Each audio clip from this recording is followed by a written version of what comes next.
I don't want to hurt you.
Lock in your choice. Let's go!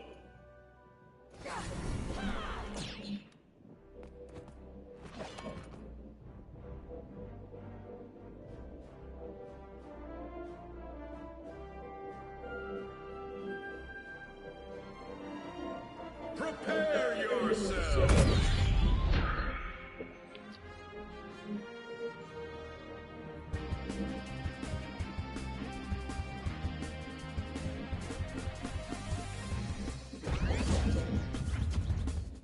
I'll make this quick. When I am finished, they shall rename this game Autoversus.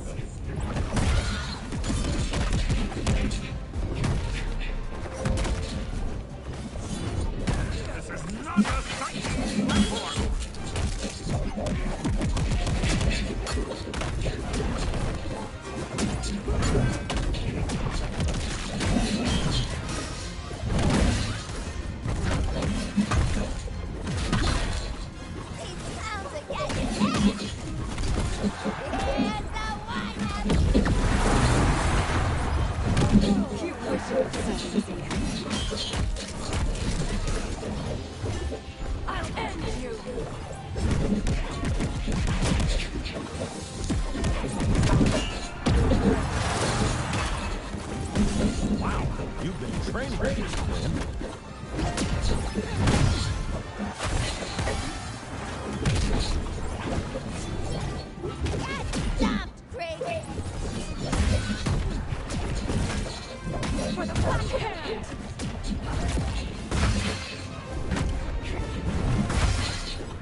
One more for the record book. Okay!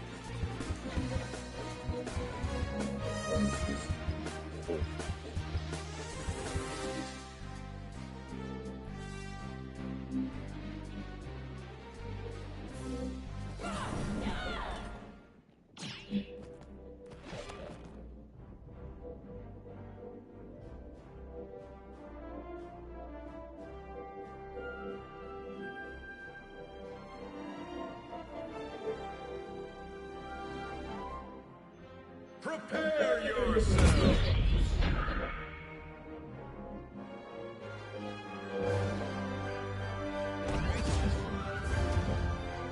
You don't have to do this, but if you insist.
Red team.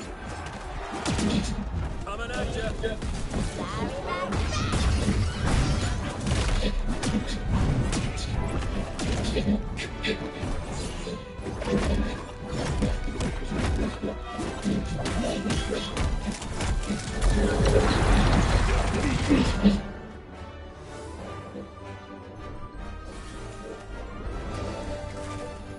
I knew we...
Prepare yourselves.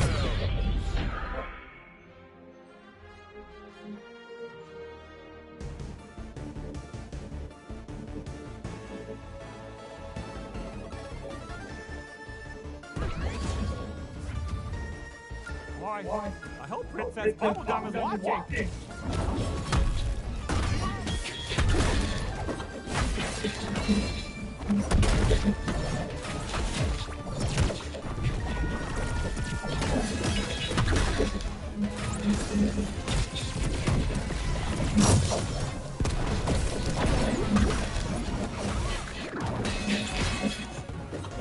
Can't stop the banana guard!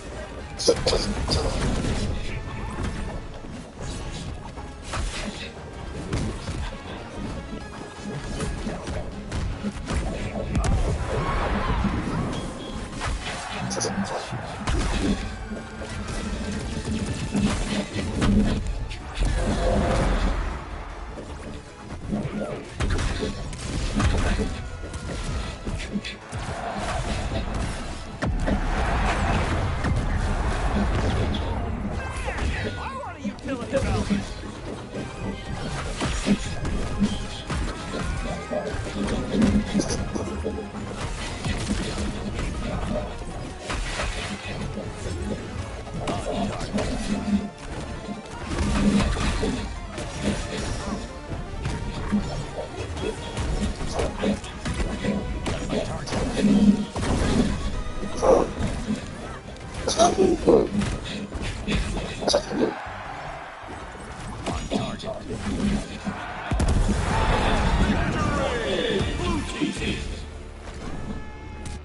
This isn't your luck. Oh, the banana martial arts! Let's only a few seconds left.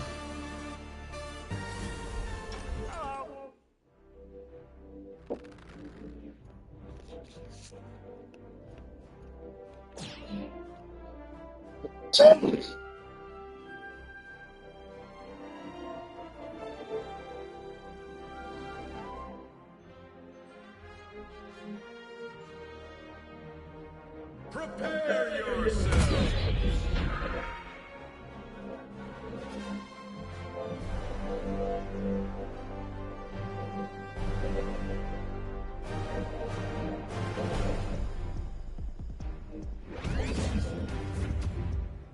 Ah, not in the face, okay?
Prepare yourself.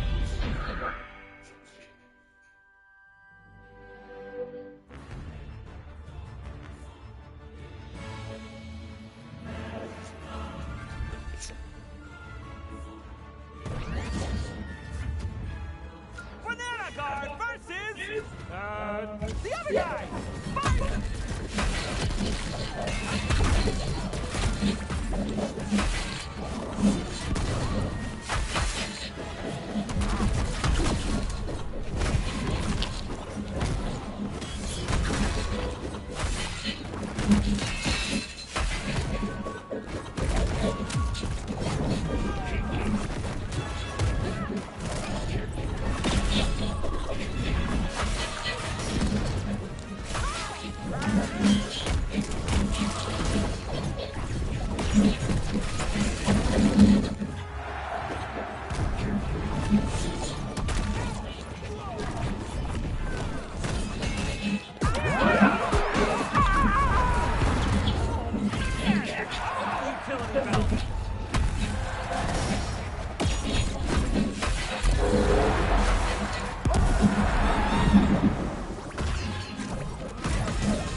Prepare yourself!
Hack on the mascara. I had harder workouts before breakfast. Let's go!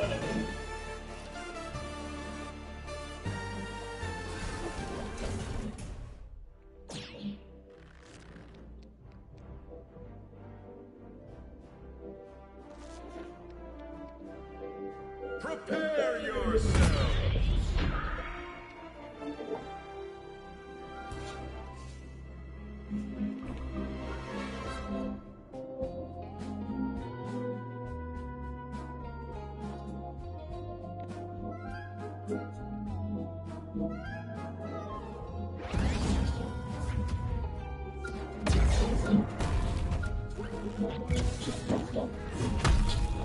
It's my lucky rabbit foot.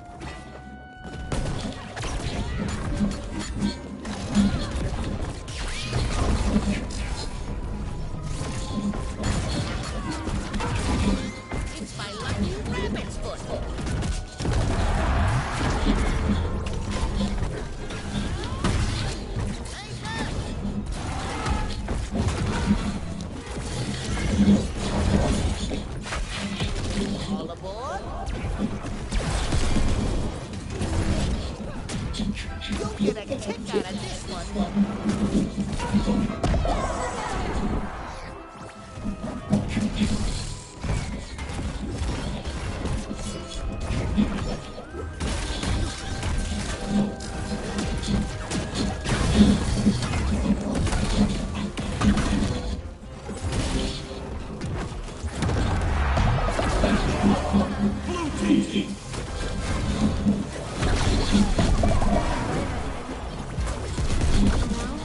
my time to shine. Got a kick in the head.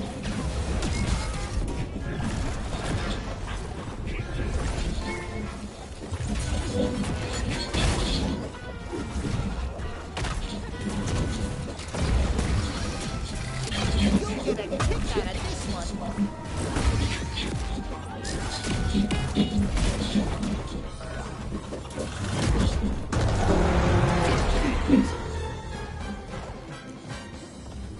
Pack on the mascara. I had harder workouts before breakfast.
I used to be in a really, really bad place. I had struggled with mental health issues from the time I was in middle school.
Sometimes it would be too much, like drastically overflowing. We had this other room to put some of the stuff we just couldn't fit anywhere else. It was a weird situation because that overflow room was not very big. I didn't used to be someone's office. I don't know what happened there, and I don't really care either.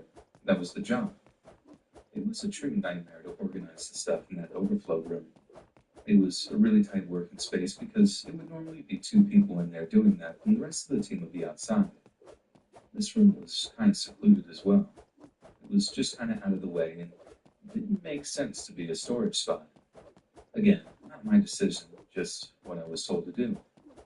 It was one of these early mornings that I had to work in that overflow room with a guy I didn't know that well. He never said very much, and he looked a little sketchy. I'd actually seen him walk off of the premises a few times after getting a text message. It was really weird. It was never for very long either.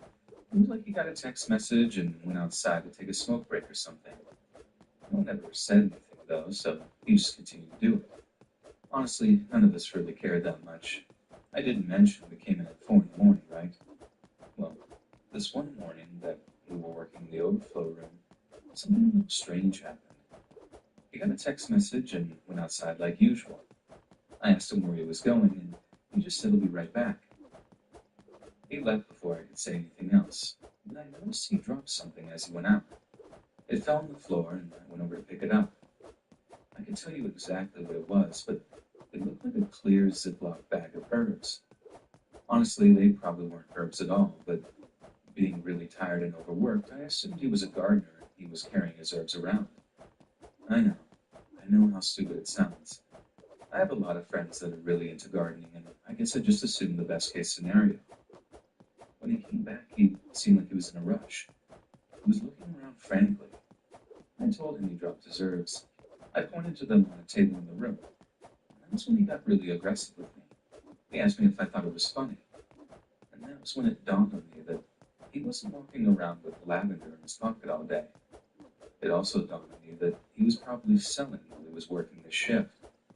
That would explain why he would randomly go outside every once in a while. He threatened to kill me if I said anything to anyone, and I was honestly scared to death. I didn't know what to do. Looking back, I probably should have told my manager and called the police right then. I never really had to deal with anyone that was a criminal or anything of that sort.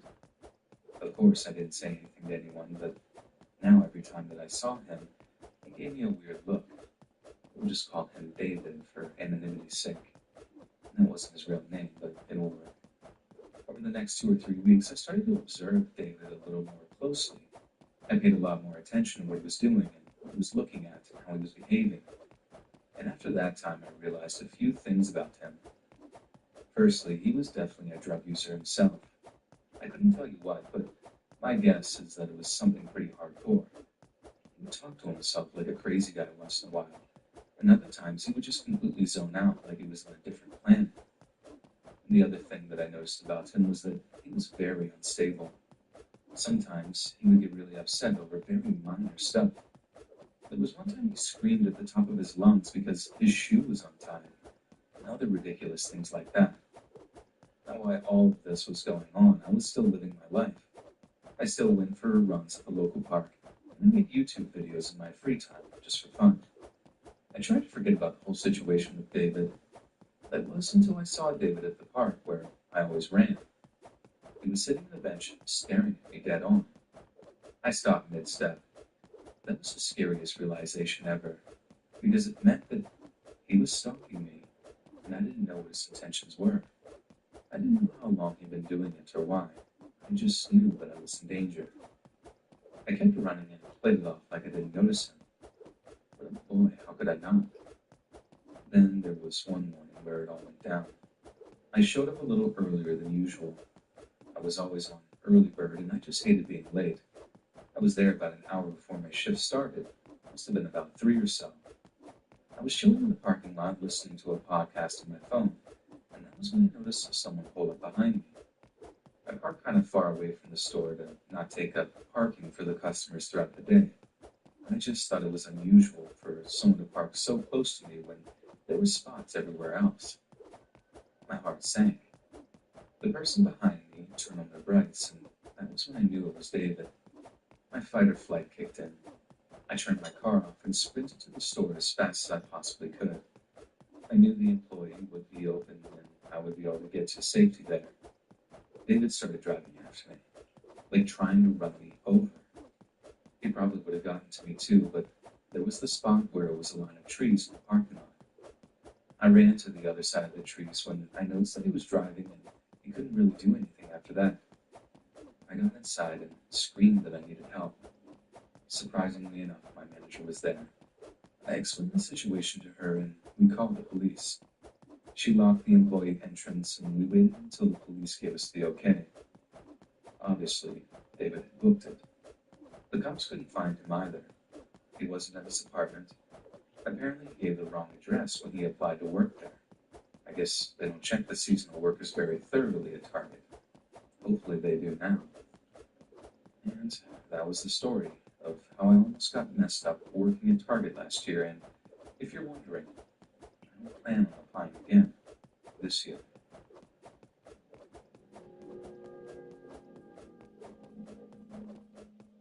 Target was my favorite place to go shopping. I'm sad to say I don't think I can never go back there, though.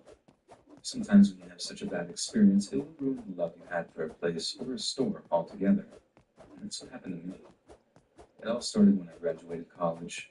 I was a psychology major and I struggled to find a job. I lived in a mid-sized city and there just wasn't anything appealing to me. There weren't any jobs in my field that I could get. The only psychology job I could even find wanted 10 years of experience. So I had to take whatever job I could get. I ended up working at some funky call center. And I say funky because it really was a complete dumpster fire every single day. The managers had no idea what was going on. My coworkers were some of the weirdest people I'd ever seen. Most of them didn't have a college education either, which made me feel really bad about myself. I had some really low confidence during this time, and I felt like a failure. I still lived with my parents and had a massive amount of student debt. I was working at a call center making minimum wage. I also let myself go during the last few months of my senior year in college. I was really stressed out trying to pass. I just didn't have time to make salad or go for runs anymore. I was feeling really down there for a bit. And this is where James comes in. He was a really weird guy that worked at the call center too. He had a goofy-looking mustache and was a bit of a creep. I definitely saw him checking me out a few times, and I even saw him look at other girls too. A little pervy, but I couldn't expect anything less from a place like this that I worked at. Oddly enough, James was the only guy at this place that was ever nice to me. Everyone else was so miserable to be there. James had been hired a couple of weeks before I got the job there, so I guess it just didn't have enough time to make me and James completely miserable yet. There was one time when I went out for a smoke break. James joined me and started flirting with me. He definitely had his problems, but there was something about getting a little bit of attention that did kind of make me feel special. I was always a very introverted person, and I hadn't had a boyfriend in over 2 years. It felt nice to be noticed. It wasn't long before we exchanged numbers and started talking a little bit outside of work. There were a few weeks there that I kept trying to get him to shave his mustache. I told him he would look a lot better. It took about 3 weeks to finally get through to him, but when he did, I was surprised. He was actually a really handsome guy under that caterpillar, and that was when I made up my mind. If he made a move on me, I wasn't going to say no. He never made a move on me, though, and I was surprised because I was sending some pretty strong signals for him to do so. He just never did. Not even over text messages or anything. All he would ever do was flirt. It wasn't very long into that situation that I gave up on him. I figured he didn't like me. I mean, honestly, what else was I supposed to think? I downloaded Tinder like everyone else. I knew my situation was bad, and I secretly fantasized about hooking up with some rich guy. I didn't find a buff millionaire, but I did find a really nice guy eventually. We went on a few dates and started going out together regularly, and I really liked him. We're still together, by the way. But this is where things got weird with James. He started acting differently. He started doing more and more inappropriate things. I was friends with James on Facebook, and when I changed my status to an in a relationship, he did one of those emoji reactions, and he put an angry face. I remember seeing it and rolling my eyes. Typical man, I thought. They don't want you until you have someone else. Now, something James would always do with me is send slightly naked pictures. It wasn't like full frontal or anything like that, but he would take racy photos of himself getting out of the shower or changing and things like that. That was okay when I was single, but he just didn't stop. And these new pics were much more revealing, if you know what I mean. And I kept telling him that I was in a relationship and he couldn't do this anymore. He just wouldn't listen. He always said that he forgot, and I knew he was doing it intentionally. Things also got really awkward at work. There were quite a few things that he would do that were just freaky. For example, pens started disappearing from my desk. I didn't think anything of it at first, just that I was being clumsy. But one day I happened to walk by James's desk and noticed all of my pens. He also followed me outside every time I went on a smoke break. He always played it off like he wasn't doing anything, but it was so obvious to everyone. Well, it was around the 6-month mark of me working at that funky call center. I had my performance review and I got a raise. I got an extra $1 an hour, which I was pretty happy about. I had a few $100s in savings and decided to treat myself to my favorite store, Target. I remember making a self-congratulatory post on Facebook about it. I even mentioned that I was going to treat myself to some new sheets from Target. I remember getting comments from some of my friends and former classmates. They all congratulated me, and I was really excited. Sure, I had a stupid job, but I was making the best of my situation. I remember getting to Target at about 6 or 7 on a Friday night. I went alone. I walked into the store and went over to the bedding aisle. I really wanted to pick out the best sheets for me. I am a little OCD about fabric and how things feel, so I was running my hands across the sheets to find the one that I liked the best. That was when something unexpected happened. I felt a kiss on my neck. I had been so wrapped up in feeling sheets that I didn't even notice who was behind me. I immediately thought it was my boyfriend. I mean, who else would randomly kiss me in public, right? Well, you guessed it. It was James. I turned around after he kissed me, and I was smiling. But my giddiness turned to disgust when I saw that it was him. My stomach dropped, and I wanted to scream, but I just couldn't bring myself to do anything. More of me was in shock than anything else. I know I must have looked so repulsed, but that didn't stop him from pinning me up against the aisle rack and continuing to kiss me. He shoved his entire tongue down my throat. It was honestly disgusting. This probably went on for about 3 or 4 seconds before I finally snapped out of it. I pulled my head away and slapped him across the face as hard as I could. I told him that I never wanted to see him again. I fell down onto my back and I just sat there telling him to please leave me alone. He stood there though, looking down at me, smiling. James was a really freaky guy. He started getting on top of me and kissing me again, and that was when I finally screamed at the top of my lungs. Someone who must have been in an aisle over or two overheard and came running. It was a man who looked like he was in his 30s. He ripped James off of me and threw him against the wall. After that, James took off. The man was really nice to me. He helped me up and made sure I was okay. He asked if I wanted to call the police, and I was so shocked I just told him no in the moment. And that wouldn't be the last time that I saw James. We still work at the same call center, and my God, it's pretty awkward. I know he still creeps on my Facebook, and he looks at me all the time. I'm honestly not sure what to do about it. I haven't even told my boyfriend what happened, and honestly, I'm kind of afraid to. I seriously might have to, one of these days.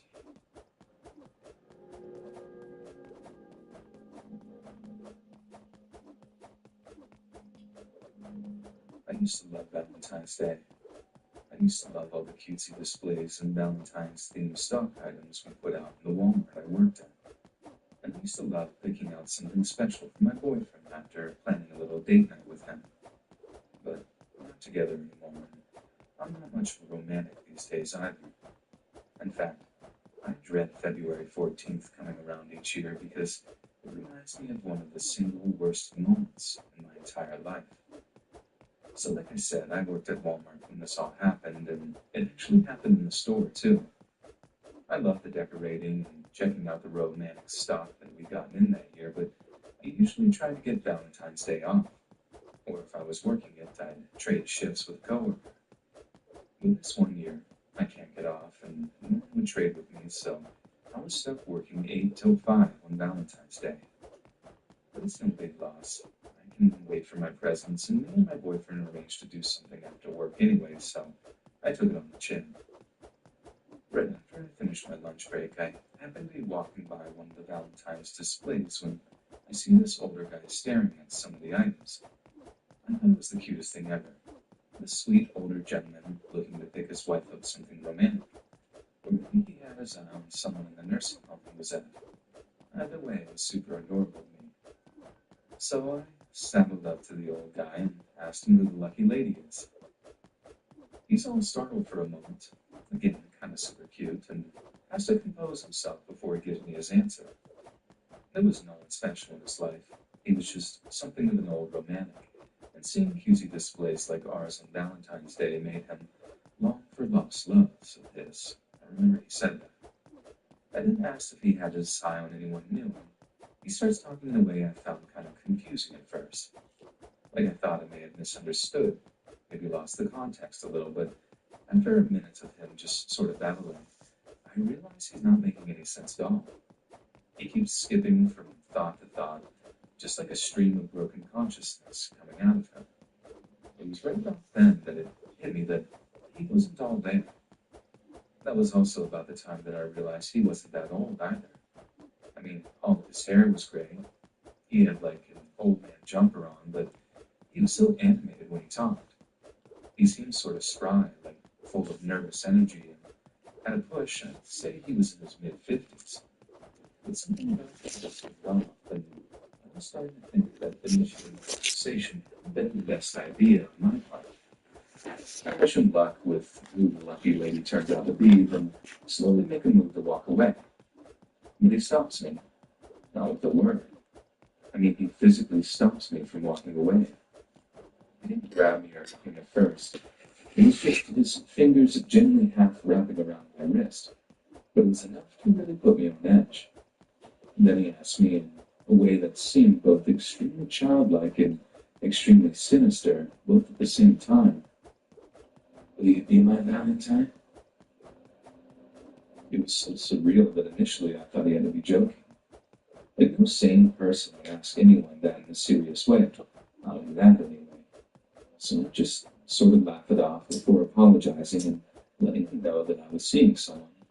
And right as I do, I try to pull my wrist out of his hand. He tightens it, wraps his entire fist around my wrist, and squeezes. I just froze for a moment. In almost 2 years of working at that Walmart, I never had so much as an issue with a customer. Maybe it's because I'm short and blonde. Maybe it's because I'm just lucky. Because that whole interaction went from 0 to 100 so fast, and given my total lack of experience in conflict management, I just had no idea what to do. So I froze. The guy starts turning red in the face, and he continues to squeeze my wrist as hard as he could. There are veins bulging out of his neck. He's trembling so hard, his eyes are starting to water. And he is strong. Like really freaking strong. Then what he did next haunted me for months afterwards. He gets his face right in mine, while I'm absolutely frozen in terror, and starts singing. He tried to keep his voice down, but he couldn't get the words out without his words trembling from whatever weird rage fit he was going through.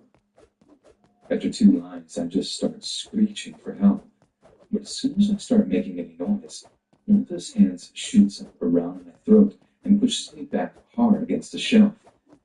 And when he starts squeezing, I just stop being able to scream.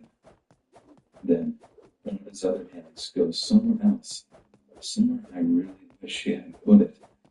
But when he did it, I finally found the strength to really fight back. But it was over moments later. Some other customer had come barreling down the aisle when he heard my scream and tackled the guy so hard that he almost floored me too. And if the guy seemed crazy before he got tackled, afterward he turned into a full-blown lunatic.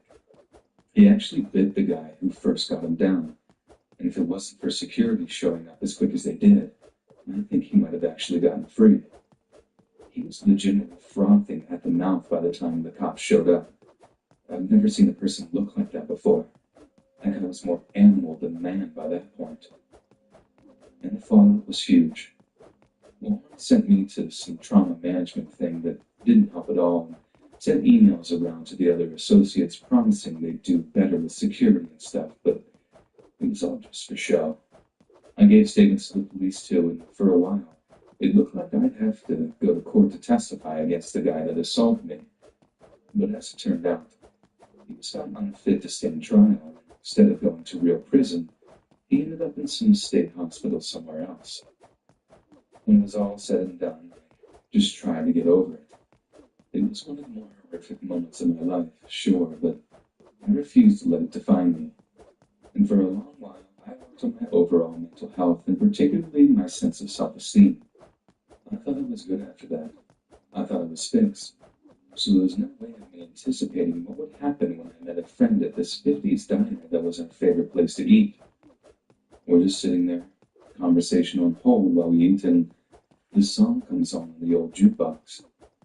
Until the lyrics started, everything was fine, but then these 2 girls started singing some words that I thought I'd gotten out of my head completely. I know you belong to somebody, but tonight you belong to me. I recognized it instantly from the weird little changes in pitch in the girls' voices. But it was the exact same song the guy in Walmart had sang before he grabbed me. I know I caused a bit of a scene when I got up and fast walked out of there, with my friend calling after me, but I honestly didn't care. I couldn't breathe while that song was in my ears. I just couldn't be there. I suppose trauma is weird like that. No matter how much you think you have it under control, it's still there, bubbling away just beneath the surface. But I didn't work at it, and I managed to neutralize how that creepy old song made me feel too. I mean, it took a while, but I managed it. Like I said, I'm not going to let what happened define me, and I'll learn my wounds with pride. But Valentine's Day is most definitely ruined for me. I used to love Valentine's Day. I used to love all the cutesy displays and Valentine's-themed stock items we put out in the Walmart I worked at. And I used to love picking out something special for my boyfriend after planning a little date night with him. But we're not together anymore. I'm not much of a romantic these days either. In fact, I dread February 14th coming around each year because it reminds me of one of the single worst moments in my entire life. So like I said, I worked at Walmart when this all happened, and it actually happened in the store too. I loved the decorating and checking out the romantic stock that we'd gotten in that year, but I usually tried to get Valentine's Day off. Or if I was working it, I'd trade shifts with a coworker. But this one year, I can't get off, and no one would trade with me, so I was stuck working 8 till 5 on Valentine's Day.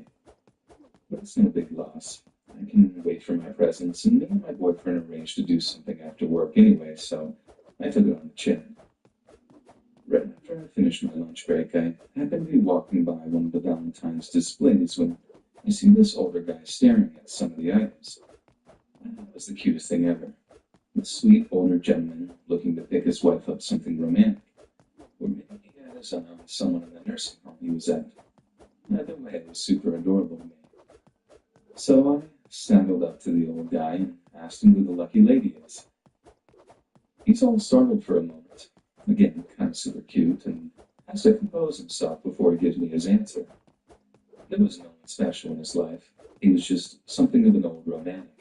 And seeing cutesy displays like ours on Valentine's Day made him long for lost loves of his. I remember he said that. I then asked if he had his eye on anyone new. He starts talking in a way I found kind of confusing at first. Like I thought I may have misunderstood, maybe lost the context a little, but after a minute of him just sort of babbling, I realize he's not making any sense at all. He keeps skipping from thought to thought, just like a stream of broken consciousness coming out of him. It was right about then that it hit me that he wasn't all there. That was also about the time that I realized he wasn't that old either. I mean, all of his hair was gray. He had like an old man jumper on, but he was so animated when he talked. He seemed sort of spry, like full of nervous energy, and at a push, I'd say he was in his mid-50s. But something about him just seemed off, and I was starting to think that initiating conversation hadn't been the best idea on my part. I wish him luck with who the lucky lady turns out to be, then slowly make a move to walk away. But he stops me, not with a word. I mean, he physically stops me from walking away. He didn't grab me or anything at first. It was just his fingers gently half wrapping around my wrist, but it was enough to really put me on edge. And then he asked me in a way that seemed both extremely childlike and extremely sinister, both at the same time. Will you be my Valentine? It was so surreal that initially I thought he had to be joking. Like no sane person would ask anyone that in a serious way. Not like that anyway. So I just sort of laughed it off before apologizing and letting him know that I was seeing someone. And right as I do, I try to pull my wrist out of his hand. He tightens it, wraps his entire fist around my wrist, and squeezes. I just froze for a moment. In almost 2 years of working at that Walmart, I've never had so much as an issue with a customer. Maybe it's because I'm short and blonde. Maybe it's because I'm just lucky. Because that whole interaction went from 0 to 100 so fast, and given my total lack of experience in any kind of conflict management, I just had no idea what to do. So I froze. The guy starts turning red in the face, and he continues to squeeze my wrist as hard as he could. There are veins bulging out of his neck. He's trembling so hard his eyes are starting to water. And he is strong. Like really freaking strong. And then what he did next haunted me for months afterwards. He gets his face right in mine, while I'm absolutely frozen in terror, and starts singing. He tried to keep his voice down, but he couldn't get the words out without his words trembling from whatever weird rage fit he was going through. After 2 lines, I just start screeching for help, but as soon as I start making any noise, one of his hands shoots up around my throat and pushes me back hard against the shelf, and he starts squeezing. I stop being able to scream. Then, one of his other hands goes somewhere else, somewhere I really wish he hadn't put it. But when he did it, I finally found the strength to really fight back. But it was over moments later. Some other customer had come barreling down the aisle when he had heard my scream and tackled the guy so hard that he almost floored me too. And if the guy seemed crazy before he got tackled, afterward he turned into a full-blown lunatic. He actually bit the guy who first got him down, and if it wasn't for security showing up as quick as they did, I think he might have actually gotten free. He was legitimately frothing at the mouth by the time the cops showed up. I've never seen a person look like that before. That guy was more animal than man by that point. And the fallout was huge. Walmart sent me to some trauma management thing that didn't help at all, and sent emails around to the other associates promising they'd do better with security and stuff, but it was all just for show. I gave statements to the police too, and for a while, it looked like I'd have to go to court to testify against the guy that assaulted me. But as it turned out, he was found unfit to stand trial, and instead of going to real prison, he ended up in some state hospital somewhere else. When it was all said and done, just trying to get over it. It was one of the more horrific moments of my life, sure, but I refused to let it define me. And for a long while, I worked on my overall mental health, and particularly my sense of self-esteem. I thought it was good after that. I thought it was fixed. So there was no way of me anticipating what would happen when I met a friend at this 50s diner that was our favorite place to eat. We're just sitting there, conversation on hold while we eat, and the song comes on the old jukebox. Until the lyrics started, everything was fine, but then these 2 girls started singing some words that I thought I'd gotten out of my head completely. I know you belong to somebody, but tonight you belong to me. I recognized it instantly from the weird little changes in pitch in the girls' voices. But it was the exact same song the guy in Walmart had sang before he grabbed me. I know I caused a bit of a scene when I got up and fast walked out of there, with my friend calling after me, but I honestly didn't care. I couldn't breathe while that song was in my ears. I just couldn't be there. I suppose trauma is weird like that. No matter how much you think you have it under control, it's still there, bubbling away just beneath the surface. But I did work at it, and I managed to neutralize how that creepy old song made me feel too. I mean, it took a while, but I managed it. Like I said, I'm not going to let what happened define me, and I'll wear my wounds with pride. But Valentine's Day is most definitely ruined for me.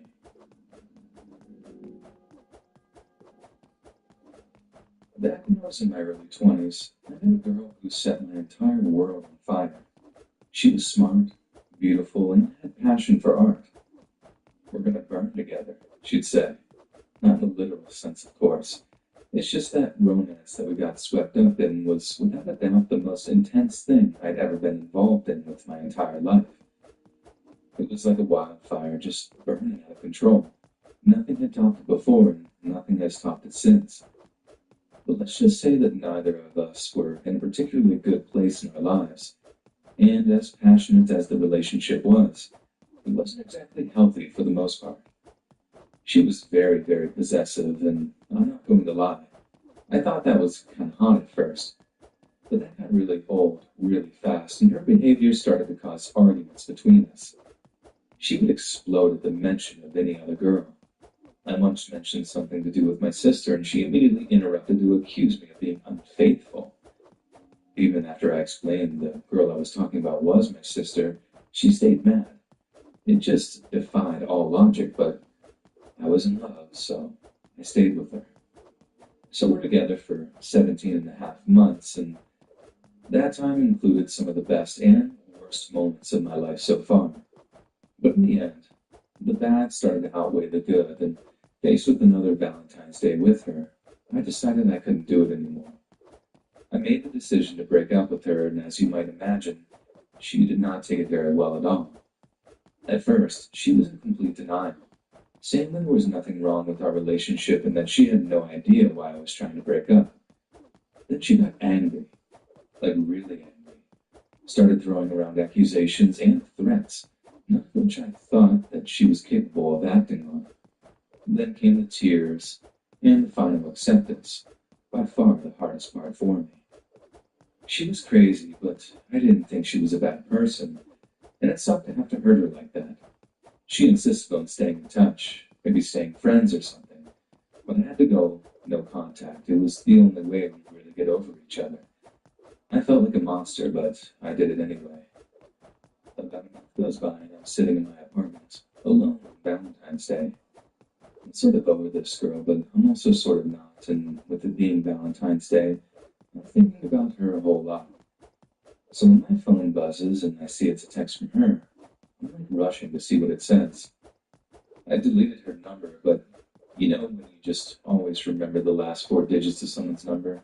Yeah, that. So all this message says is, we were supposed to burn together. And that just kind of broke my heart right there. I thought about calling her, maybe try and patch things up, and in retrospect, maybe that's exactly what I should have done. But in the moment, I just tried to stay strong and stick to the no contact rule.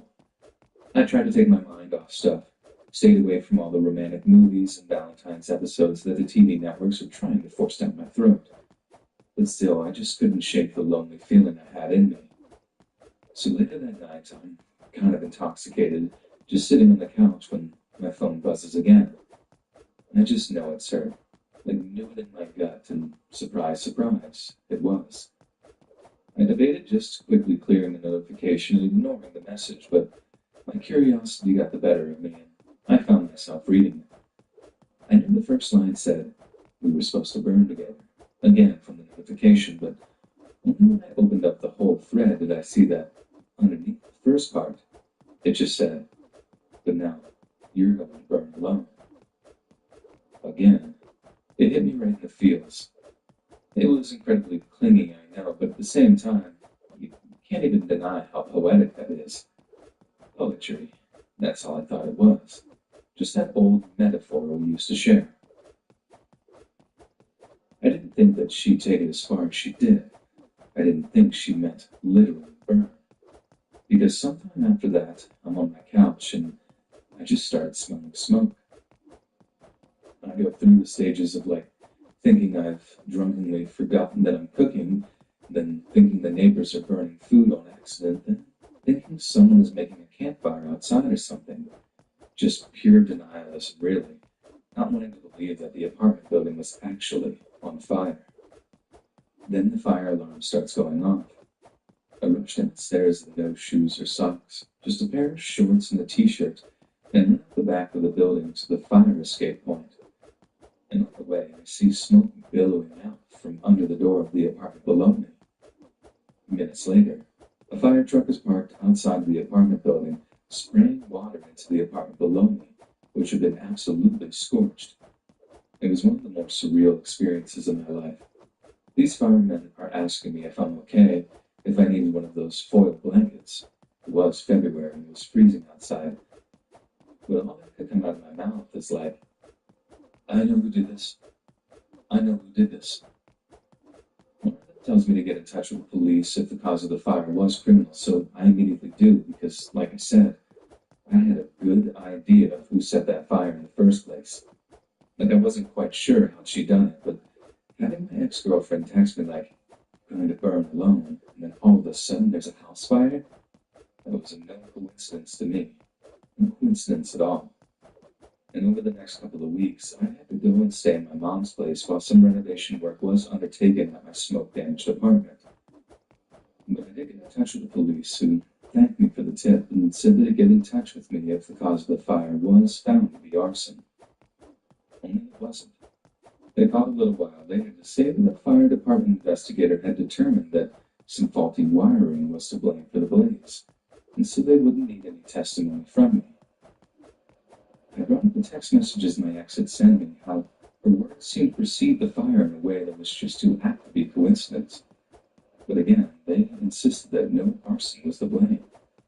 I even called her and texted her saying that I knew what she had done, that she wouldn't get away with it. But as you can imagine, she played dumb, saying things like, I don't know what you're talking about. You shouldn't be contacting me. It's something that messes with me to this day, and there's so many unanswered questions that, frankly, I'm not sure I want to know the answers to. I just know that one moment she's texting me, telling me I'm going to burn, and the next, my apartment building's on fire. I'm not saying my ex broke into the apartment downstairs and did something to the wiring, but it's even crazier of me to suggest that she willed something like that to happen, or like engineered it or something. I know how paranoid that sounds, so I tend not to put that theory out much, but it had such a profound effect in my mind that I still moved apartments not long after, just to be safe. Because to me, there's still something very frightening about that time in my life, something I can't quite explain. And now, when I remember that old, like, we're going to burn together, it doesn't set me alight anymore. All it does is make my blood run cold.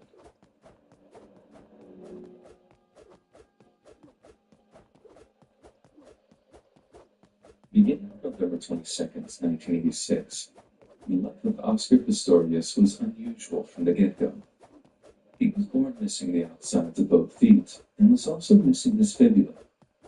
The fibula are lower leg bones that extend from the knee to the outside of the ankle, parallel to the shin bone, its job being to stabilize the ankle and support the lower leg muscles.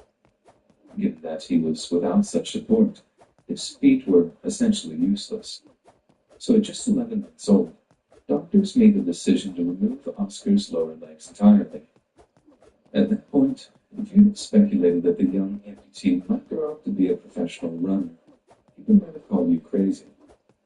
But in fact, that's exactly what Oscar became, thanks to a piece of cutting-edge Paralympian technology that came to be known as running blades.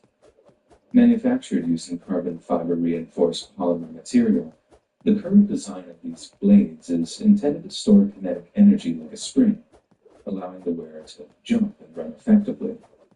The blades are so effective that at the 2011 World Championships in Athletics, Oscar was the first amputee to win a non-disabled world track medal. And at the 2012 Summer Olympic Games, despite not winning anything, Pistorius was the first double-leg amputee participant, a titanic achievement we can all agree. Naturally, these victories and appearances made Oscar an international sensation, and he received an incredible amount of fame, wealth, and attention. As a result, Oscar met South African model and paralegal Reva Steenkamp at a party in November of 2012. The pair hit it off and soon began dating pretty seriously. As for a while, it seems that Reva was phenomenally smitten with Oscar. Many of her more superficial friends would wonder aloud what Reva saw in him, but those close to her knew what it was. When Reva was in her early 20s, she had broken her back in a horse riding accident and was forced to essentially learn to walk all over again. It was one of the most debilitating and humbling experiences of her entire life, and she never forgot how much strength and willpower it took to conquer her temporary disability. She saw that same kind of fortitude in Oscar, and it made her love him for it. The pair spent Christmas of 2012 together, and after a few months more of steady dating, decided to spend Valentine's Day of 2013 together too. It was the perfect date to mark the blossoming of their new relationship, and both parties must have been feverishly excited at the prospect of such a romantic occasion. But what they didn't know was that an evening that would begin with love and affection would end in a nightmare of terror and violence that would set the world's media aflame. According to Oscar, his Valentine's date with Reva went marvelously well. The pair shared a romantic meal, watched a movie, and then, after a little too much wine, spent some time in bed together before falling asleep. Then, in the early hours of the following morning, Oscar awoke to hear a noise coming from the ensuite bathroom, one that sounded an awful lot like the window sliding open. Oscar continued to lie there, listening in the darkness, and in the moments that followed, he swore he heard someone actually trying to climb in through the bathroom window. Moving as quietly as possible, he slid off his bed to retrieve a loaded pistol that he had hidden nearby. And arguably, Oscar might be right to be so vigilant. And despite having a population 6 times smaller than the United States, South Africa has 23% more violent crime. The wealthy Pretoria neighborhood that Oscar called home had been previously targeted by violent home invaders. Approaching the bathroom door with his pistol locked and loaded, Oscar was terrified. His girlfriend was lying in bed just feet away, and there was potentially a violent home invasion about to occur, and he hadn't had time to put his prosthetic legs on. He was walking on his stumps. Later, Oscar would say this made him feel utterly defenseless. He then heard a noise that, to him, sounded like whoever was on the other side of the bathroom was about to rush into the bedroom to do God knows what with them. He panicked and fired 4 shots through the bathroom door. The first thing Oscar did was turn back towards his bed, where he had expected Reva to be scared out of her wits, having been woken up by the gunshots. But there was no Reva, only an empty bed. It was then that Oscar realized who was behind the door. It wasn't some violent home invader. It was his girlfriend, Reva. He tried to open the bathroom door, but it was locked from the inside. Oscar then grabbed a cricket bat and began to smash down the door and succeeded in creating a large hole through which he was able to crawl. He then unlocked the door, grabbed the unconscious Reva, then actually carried her downstairs in preparation for the ambulance he had called. Reva was rushed to the hospital, but was pronounced dead after attempts to revive her failed. For Oscar, it was a living nightmare. It seemed that he tried to defend the girl he loved, but in doing so, it ended up killing her instead. At his trial, Oscar seemed genuinely remorseful, admitting that he had shot Reva by accident and how doing so had destroyed his life completely. It was mostly established by witness testimony that Oscar and Reva had a very healthy relationship and were very much in love. Valentine's cards were presented as evidence, affectionate WhatsApp exchanges that were brought before the court as proof that there was nothing overly sinister about Reva's death, that it was nothing more than a tragic accident. But other evidence was submitted too, evidence that suggested that there was trouble in paradise. In one particular text message, sent less than 3 weeks before her death, Reva told Oscar that she was scared of him sometimes. She said that whenever Oscar snapped, she was terrified, and went on to describe his behavior as nasty. Reva's mother, June Steenkamp, also had doubts that her daughter's death was merely a tragic accident. She told the courtroom that she didn't believe Oscar's story at all, that none of his actions suggested that he felt protective of her. She believed that Reva and Oscar had a horrible fight or argument that evening, and that she fled to the bathroom because she was scared and had naturally locked the door behind her. I think he may have shot once, and then he had to go on and kill her because she would have been able to tell the world of what really happened, what he's really like. She later told journalists, asserting that there was no doubt in her mind that Oscar had killed her daughter because she wanted to break up. And I believe their relationship was coming to an end, she said. In her heart of hearts, she didn't think it was making either of them happy. As the trial concluded, Oscar Pistorius was convicted of manslaughter, having escaped the murder charge that state prosecutors were hoping for. The conviction came with a prison sentence of just 5 years, but a combination of cooperating with law enforcement and good behavior in prison meant that Oscar was just released just 10 months into his sentence. He was still under house arrest and had community service to complete, but the fact remains that someone was able to take a life and see the inside of a jail cell for just 10 months. Even in light of the accidental nature of Riva's death, just 10 months seemed like an alarmingly light sentence. But over the course of years, successive appeals and mounting evidence all pointed towards the likelihood that Oscar's version of events was just pure spin, and that somehow he had actually known it was Riva in the bathroom that night before he opened fire. This assertion that Oscar Pistorius had deliberately murdered his girlfriend gained so much traction that by 2017, Oscar's sentence was upgraded to murder, and he was sent back to prison for an additional 13 years. It was a strange and drawn-out process, maybe even more bizarre by the fact that South African courts don't have juries. So any and all evidence was reviewed solely by a handful of prosecutors and judges before any fresh sentence was handed out. What exactly this new evidence showed isn't available to the public just yet, but whatever it did or did not prove, it led to a South African judge to throw the full weight of the judicial system behind one of their country's biggest sports stars. Whatever that evidence was, it must have been pretty damning indeed. And if the death of Rita Steenkamp wasn't simply some tragic accident, then the implications are horrifying. A young model went over to her sports star boyfriend's home, not for any Valentine's Day romance, but to break up with him. This person was so enraged by the rejection that she was forced to lock herself in his bathroom. He tried to smash the door down with a cricket bat, and when he realized she might use her cell phone to call for help, he fired 4 shots through the wood of the door, one of which struck her in the skull.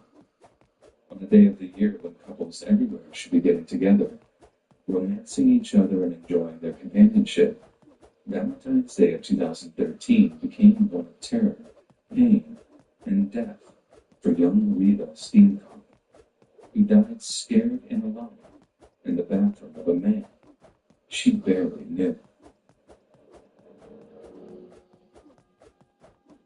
Every year, without fail, you get a Valentine's Day card.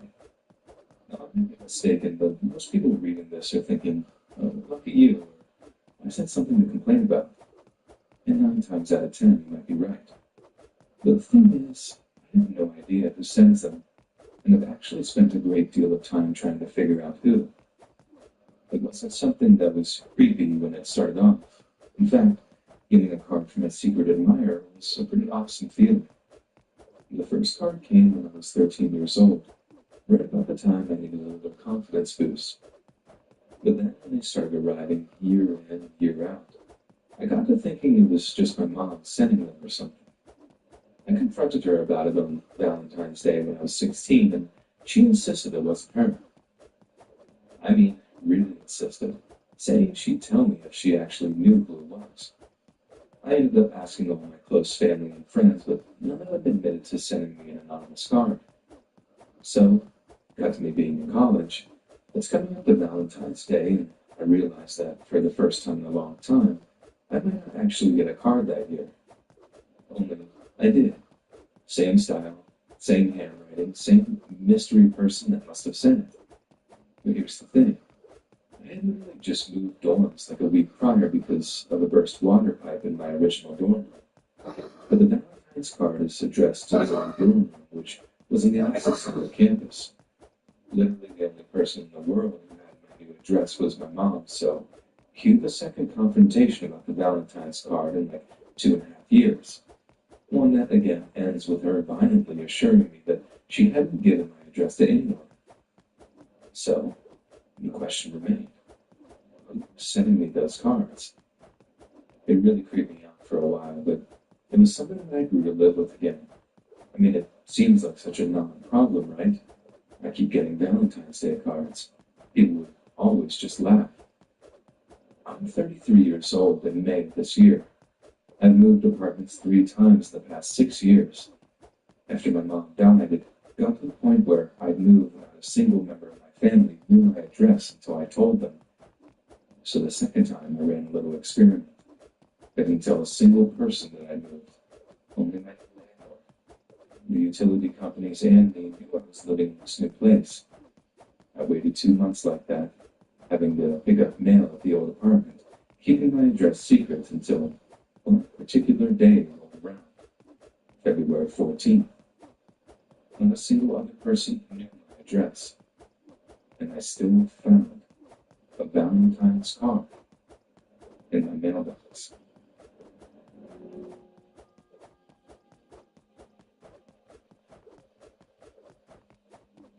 I'm not gonna lie to you, I'm a pretty strange guy.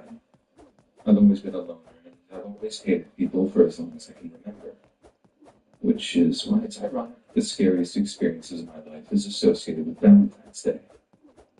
I was working after I graduated high school, and I didn't want to go to college as I was really poor, and I didn't even know what I would want to do if I did go. My plan was to lay low for a little while and figure things out, maybe save up a little money. The gas station I worked at was the kind of place that grossed out visiting truckers. I remember this one time when a trucker stopped in. He saw me looking at my phone while I was waiting for him to get ready to pay for his beef jerky. He gave me a judgmental look and said I should take some responsibility for how bad the place looked. I didn't have the energy to explain that I wasn't the owner, so I just rang him out and asked if that was all he was going to order. He paid and left without another word. So yeah, it was one of those kinds of places. Anyway, it was Valentine's Day a couple of years back. I volunteered to work the night shift because I made a couple of dollars more on the hour, which was always nice. Plus, it's pretty slow and there's so much to do. I normally amuse myself by looking at memes on Reddit. But I remember on this particular night, the entire mood was different. I don't know what it was, but I had an ominous, foreboding feeling in my heart that night. And I'm not normally the kind of person who buys into the whole paranormal thing. I must have gotten that feeling around 12 a.m. I tried to brush it off as best I could, but I felt oddly on edge. The strangest thing was that I had worked plenty of night shifts before. I never had a feeling like this. I was so busy trying to calm myself down and fighting my own fear that I didn't even notice him. A man had come into the gas station. It must have been about 1:15 a.m. or so. I remember his face so vividly, so aged. His eyes were extremely off-putting. If you gazed into them for long enough, you would inevitably find yourself wondering about the guy's mental state. Suffice to say, he was a creepy man. He seemed to be in a rush. I remember noticing how swiftly he moved through the aisles, and he instinctually knew exactly what he needed. Didn't have to stop and think even once. Most people do. He came up to the register, looking to buy a small gardening shovel, duct tape, and a rope. I remember looking down at the items and immediately wondering if this guy was some sort of serial killer or something. That was the exact moment I got out of my own head. I stuttered when I asked him if he wanted anything else. He didn't say a word, just pointed directly at the cigarettes behind my head. I placed a pack of marbled lights on the counter and looked back at the man. He was holding up his hand with 2 fingers. It took me a second to figure out that he had wanted another pack of cigarettes. I rang everything up. I could hear his breathing increasing. It was as if he was annoyed that I wasn't. I tried breaking the tension by making a joke. "You've got a gardening day tonight, do you?" His facial expression didn't change at all. He made direct eye contact with me and simply shook his head up and down. I told him that his total would be $34. He slapped down 2 20s on the table, grabbed his items without a bag, and darted out of the gas station. I went inside to watch him leave. I know I'm not supposed to do that, but I couldn't help myself. I was so curious by this point. What was he buying those things for? Did I seriously just meet an actual serial killer? All of the wondering thoughts left my head immediately when I saw him slam on the brakes. He turned his truck around and began speeding back to the gas station. My body went into full panic mode. I ran back inside, closed the doors, locked them, put the close sign up, and I actually called the police. He pulled up outside of the gas station and put his truck in park. My heart was pounding in my chest. I screamed at the dispatch the address and then put the phone down on the counter.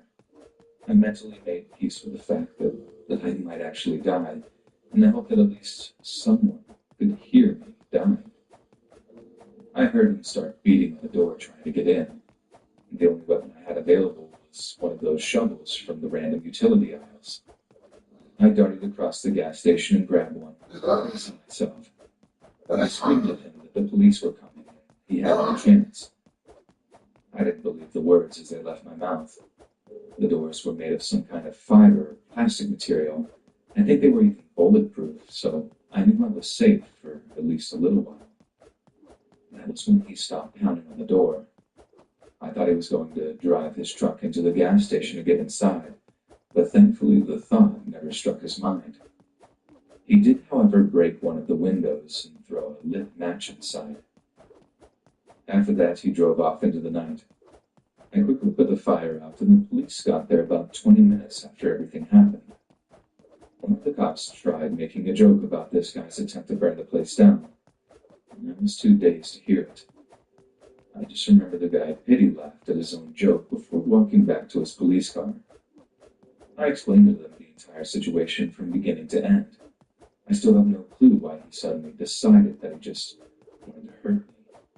Perhaps he wanted one less potential witness. Maybe he was just a random psychopath. Maybe it was because he saw me peering back at him, and that triggered him. And as dramatic as this experience may have been, I still get really anxious thinking about the items that he had purchased. I still wonder sometimes if he had purchased those things to torture someone he had kidnapped, because he was definitely capable. Even if I ever get a girlfriend at some point in the future, Valentine's Day will never be the same.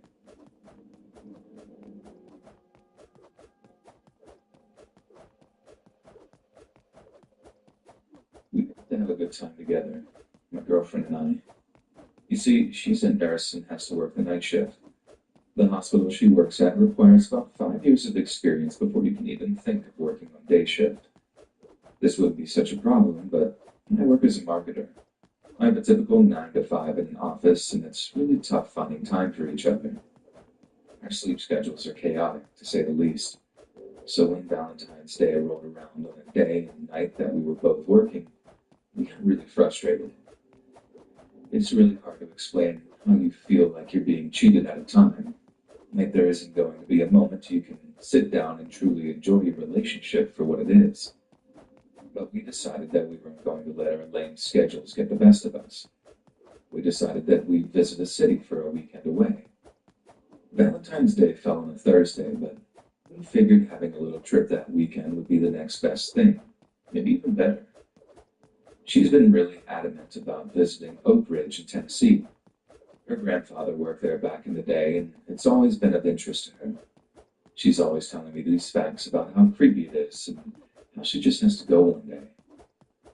It's roughly an 8-hour drive from where we live, so we made a deal about driving. I was going to drive the entire way there, and she was going to drive while we were actually in the city. She totally got the good deal of the bargain, but that's just what you do when you care for your girlfriend. But something strange happened. Something that has tainted my memory ever since that time. When I think back and remember that weekend away, I'm not thinking about us cuddling up on the couch, or any of the fun places we got to visit there either. We got there Friday night. She mostly slept in the car, but still felt really tired. She told me she'd be able to sleep that night we got there and be awake and normal for the next day. So that's just what we did. And it was a really great day. We got to visit a museum and learn about the Manhattan Project. Even got to visit the plant where her grandfather used to work. At least we're pretty sure. He's deceased now, but the tour guide said this was where the majority of the work on the bombs were done. And well, we worked on them, I guess. It was crazy. Anyway, the day was great, but it didn't last very long. By the time it was dark, we were out of ideas for things to do and, quite frankly, out of energy. We decided to visit our favorite fast food joint, Wendy's. Don't judge us. And she was driving as we made our way there. It was only a 10 to 15 minute drive. She had her music on, and I was just kind of looking out the window. At one point, a blue Mustang was beside her car. We were stopped at a red light, and I looked out the window and peered into theirs. I saw a very old man. He looked unhappy, miserable even. His skin looked unnaturally pale. I'm not sure when he started, but He was staring at me. It wasn't until I looked into the car that I noticed it either. Not gonna lie, it kind of freaked me out. We made eye contact for about 5 seconds, and then, for the briefest of moments, he smiled. But it was so fast. It must have been a split second that his mouth went to a smile and then back into a frown. It was the strangest thing I've ever seen. I looked over at my girlfriend, and she hadn't noticed at all. She was jamming out to Bohemian Rhapsody. The light turned green, and we were in motion again. I didn't take my eyes off of that car for the rest of that ride. At least, until they turned. That's not the craziest part. You see, it gets even weirder. We were planning on leaving Monday morning, and on Sunday night we went out to eat, but this time to an actual restaurant. We weren't feeling fast food again. We looked on Google and found a local restaurant that had pretty decent reviews. I had my favorite food, deep fried chicken, so off we went. I had completely forgotten about that strange man I saw in that car. But about halfway through my meal, I noticed him again. This time he was in the restaurant. He was staring at me. I know he was. And when I noticed, he did that exact same facial movement, just the way I remembered. He went from a miserable frown to, in a split second, he was smiling, only for his face to be frowning again in just the next instant. I'm not sure my reaction was warranted. He hadn't actually done anything wrong to me, and I was enjoying a nice meal with my girlfriend, which is why it was so strange for my fight or flight to kick in, and I went up and confronted him. He was sitting in a booth alone. I asked him why he was staring at us like that. To my absolute surprise, he never said a word. Just sat there and frowned at me. I asked him what his problem was before my girlfriend told me it was time we head home. She knows I can get a little worked up and wanted to avoid a confrontation. It's not illegal to look at people, she said. Still, though, there was something about that man that made me feel so strange, so watched. Well, Monday morning came. We were about an hour into the car ride home, and she was asleep again. And you guessed it. You totally guessed it. I saw this freaky old man again. But this time it was way worse. For starters, he was driving a totally different car. I don't know what this guy's life is like, but I can just imagine what you have to do to be able to afford a Mustang and still have enough money to have a second car. And to make matters even worse, he had been in the left lane as he was going to pass me. But he didn't. He just paced me for about a mile. I noticed that there was a car next to me, and it wasn't until I looked over to flip the bird that I recognized him. He was a creepy old man, but he wasn't frowning anymore. That smile that he'd only been able to muster for a split second was now permanently stained on his aged face. It was the most horrifying thing I've ever seen in my life. Suddenly, he turns his head forward and aggressively veers his car in my direction.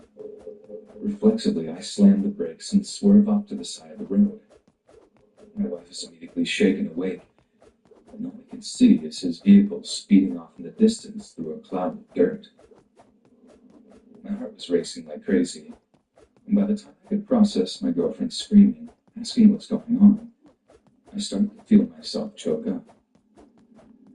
We discussed whether we should waste our time calling the police, but I was so scared that the best course of action seemed to get out of that godforsaken town as fast as possible.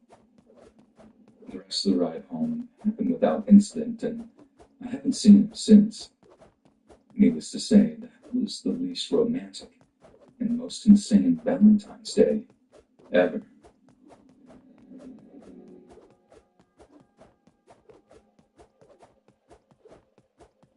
This is probably the weirdest experience that has ever happened to me. One that's causing me a lot of trauma, and seriously has made it difficult to ever date like a normal person ever again. Let me give you some background. I'm a 23-year-old woman. I live in a small town in rural Mississippi. I know everyone in the town, and they all know me. I never quite fit in with the small town scene.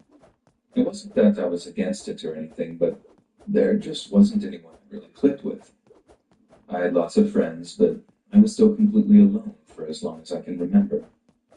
A couple of years ago, I started dating a guy who I met on Tinder.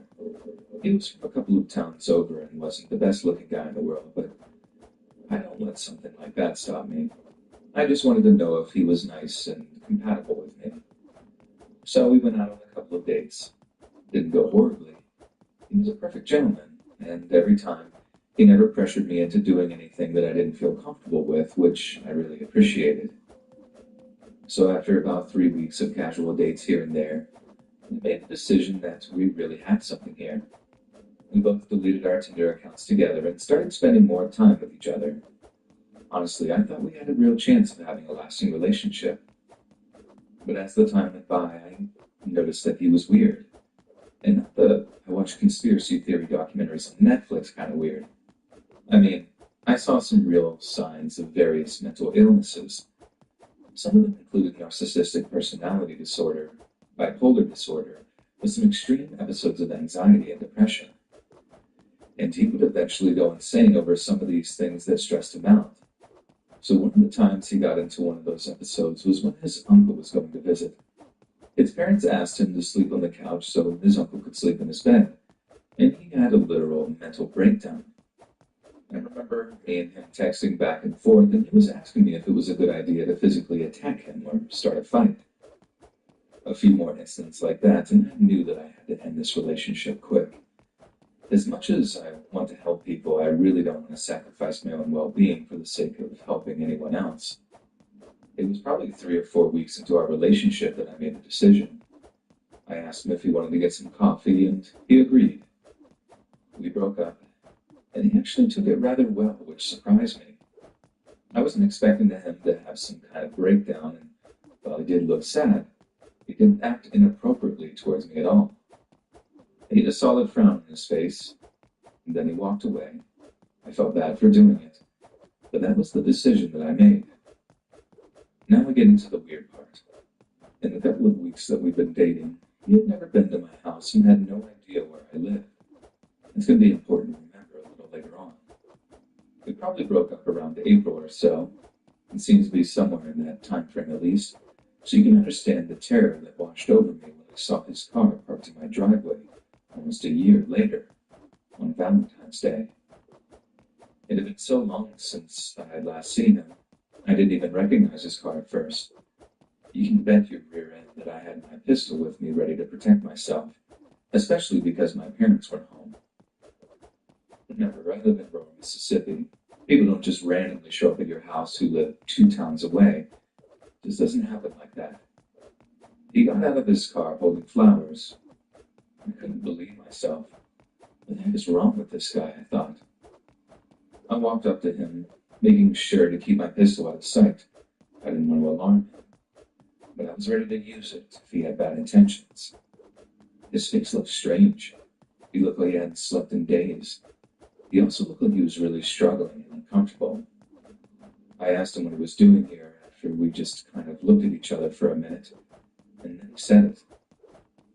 Will you be my Valentine?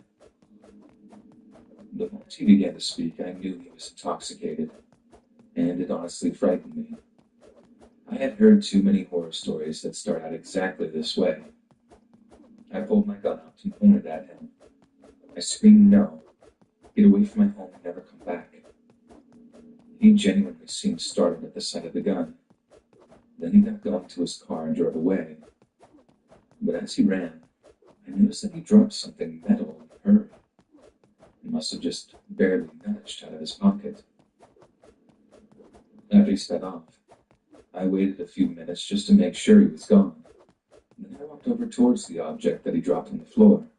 I couldn't make it out at first because of the darkness. I picked it up and put it under my phone light. I was mortified. It was a pair of metal handcuffs. Just imagine how much he must have thought about me. That he waited all this time, building up the nerve to just randomly show up at my house with a pair of freaking handcuffs, ready to do God knows what to me. It was honestly quite horrifying. I called the police and reported him. They couldn't really do anything, seeing as he technically didn't commit a crime, so I made sure to tell my family and friends to watch out for him if they happened to see his vehicle around. I just imagine how different my life would be if I hadn't been armed that night. I was all alone. My parents wouldn't have been home for hours. There was a solid chance of him kidnapping me and becoming someone you see on a true crime documentary. This has been a big reminder for me, and let it be a lesson for anyone listening right now. If you're defenseless and alone in the middle of nowhere, make sure that you have some way of protecting yourself. Because I'm sure that I'm not the only girl in the world he's ever going to try this stunt on again.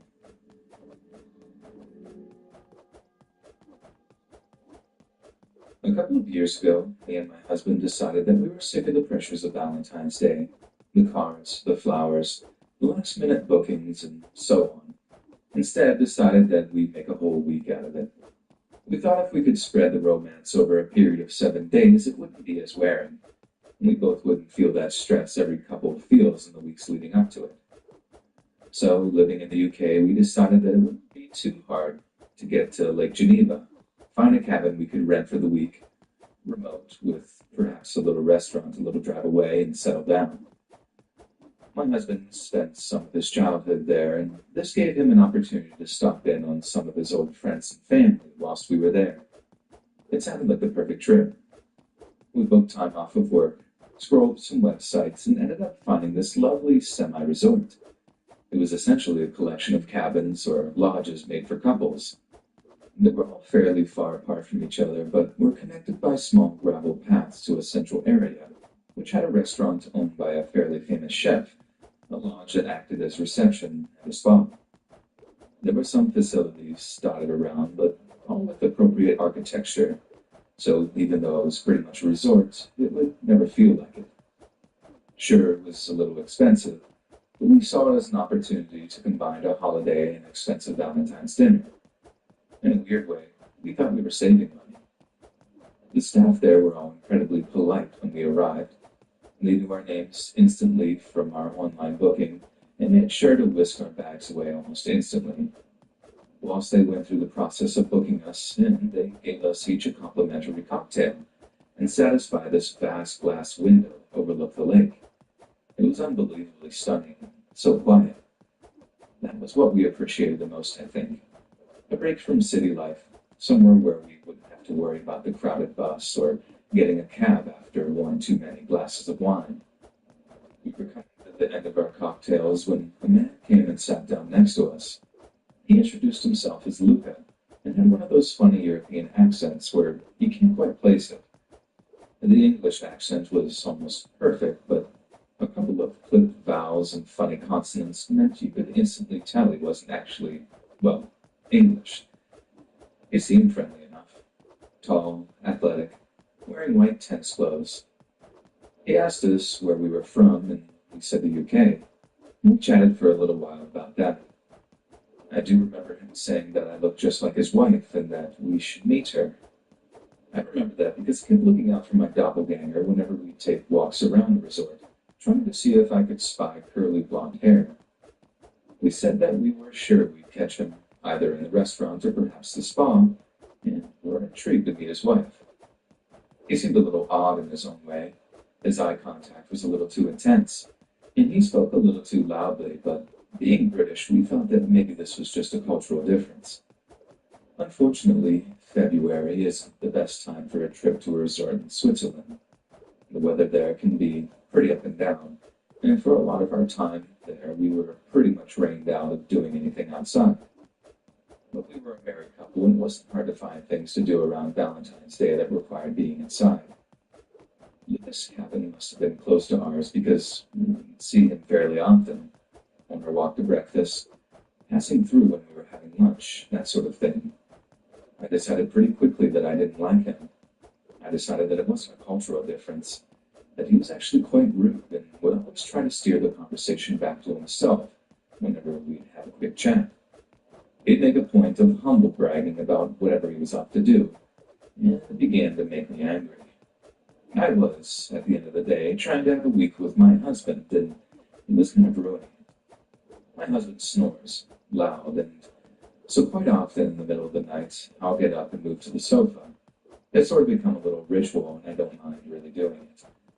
I can usually fall back asleep pretty quickly, if not instantly. Earplugs only go so far when you can genuinely feel the guy vibrating as he snores. Trust me.